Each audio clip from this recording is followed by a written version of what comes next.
past decade, social media has changed how society communicates, connects, and perceives certain topics. One specific example is mental health awareness. What was formerly kept under wraps and behind closed doors is now discussed often on the internet.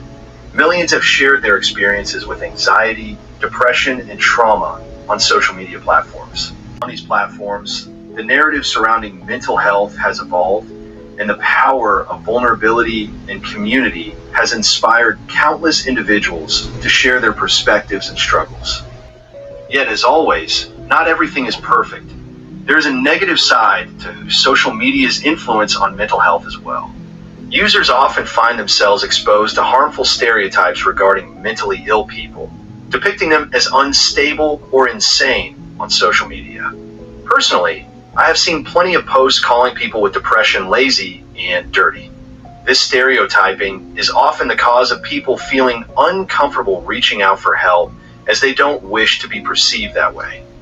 Today's video will dive into the deep history surrounding mental health throughout the ages and the stigma surrounding the people affected.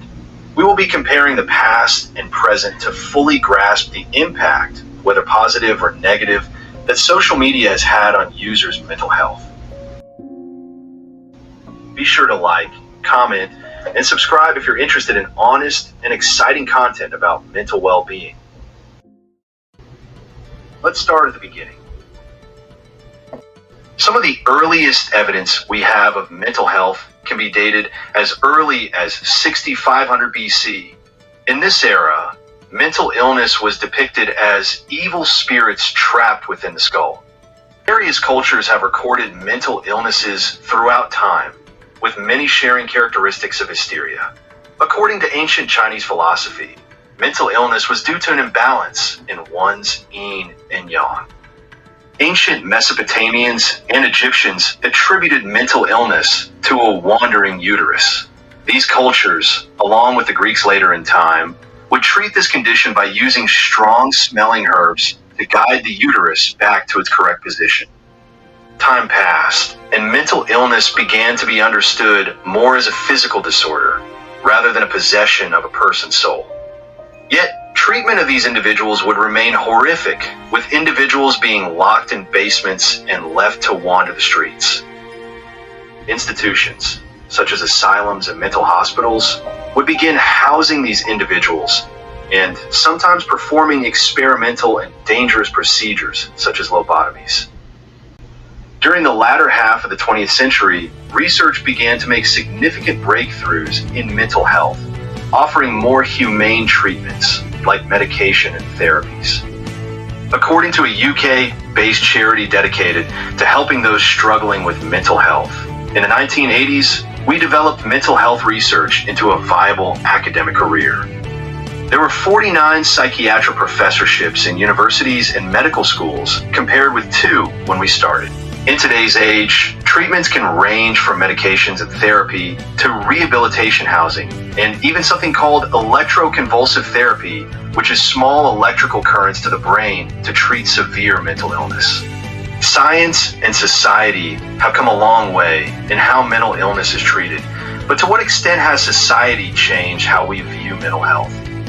Seeing older friends and family who grew up without social media, the overwhelming response that I got from nearly every one of them was that mental health wasn't talked about. It wasn't until they started using social media that they became more aware of the struggles others go through and began learning more about mental health.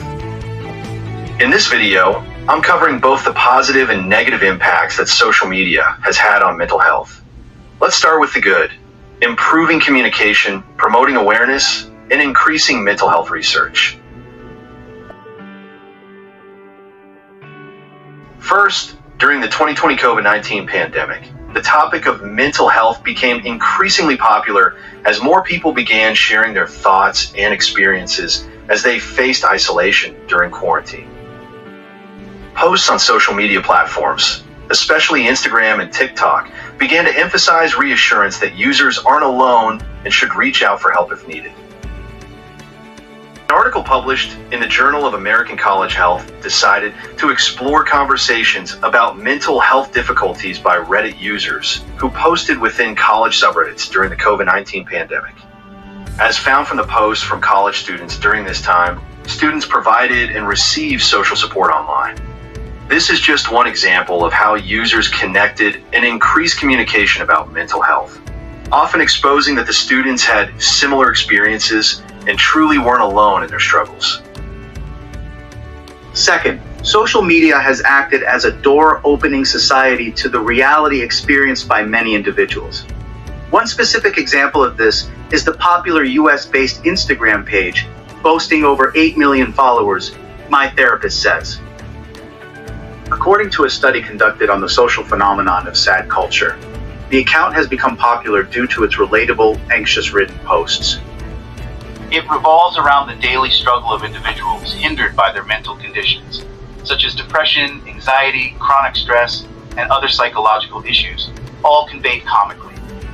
This social media page, alongside many others, provides insight into what life is like for those who have these mental disorders.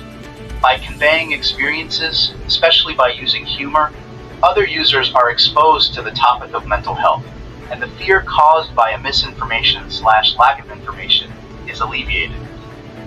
Third, a notable upward trajectory has been found in mental health research after the implementation of social media.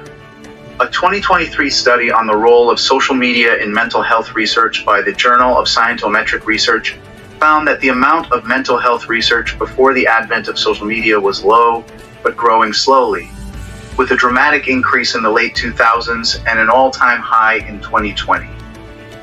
According to the lead researcher Asliana Azizan, initially there is a rising consciousness regarding topics concerning mental health, and an increasing realization of the deep influence of social media on mental wellness. She also mentions how social media engenders a sweeping impact on an individual's self-perception, mood, and social relationships, as well as in politics, organizations, and psychiatric illnesses. As I mentioned in the introduction, nothing can be without its faults, and this includes social media's depiction and impact on the stigma surrounding mental health. Let's examine some of the negative consequences that social media poses, including amplifying stereotypes and misinformation, and encouraging self-diagnosis. Stereotypes. Here's an example that most people are exposed to but may not know it. Picture yourself watching a slasher horror movie starring a psycho killer on a rampage. Chances are the producers have built this character with stereotypes of schizophrenic people, using hallucinations as motives for the murderer. Pretty harsh, right? Unfortunately, though, this is more common than you may think. According to an article written by verywellmind.com, stereotypes regarding mentally ill people often link mental illness to violence, exaggerate suicide risk, and spread myths about mental illness. Along with the popular film portrayal of schizophrenia, individuals with depression are most commonly depicted as being suicidal. However, depression isn't a guarantee for suicidal thoughts. Next, self-diagnosis occurs often due to depictions of mental illness on social media. In many cases, people might see a symptom or experience that an individual with mental illness has and claim that they must also be mentally ill for sharing the experience. But it's a lot more complicated than that. An article discussing the dangers of self-diagnosis from social media shares that psychological disorders are complex and require a thorough evaluation by trained professionals. Symptoms of different disorders can overlap, making it challenging to identify the correct diagnosis without professional help. Spreading misinformation, harmful stereotypes, and encouraging self-diagnosis have contributed to many negative impacts on individuals. The stigma created due to these topics have been found to have serious effects on individuals with mental illness, including reduced hope, lower self-esteem, increased psychiatric symptoms, difficulties with social relationships, reduced likelihood of staying with treatment, and more difficulties at work. Overall, there has undoubtedly been a shift in the stigma surrounding mental health throughout time.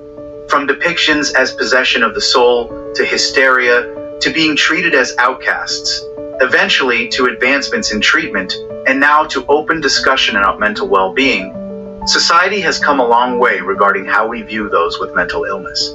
Social media has helped decrease the stigma by improving communication, promoting awareness, and increasing mental health research. But of course, social media hasn't only improved how we feel about and treat mental illness. Social media works to increase a stigma around mental illness by amplifying stereotypes and misinformation, and encouraging self-diagnosis. Besides the evidence from both sides that I've presented today, the ultimate impact is entirely personal. I know people who have had great experiences with social media, as it allowed them to find help and be more open about their situation.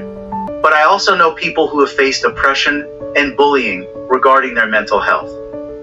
Think about your experiences with social media and how you think it's impacted the way you think about mental health, and leave a comment down below sharing your opinion. Thanks for watching, and stay tuned for the next video.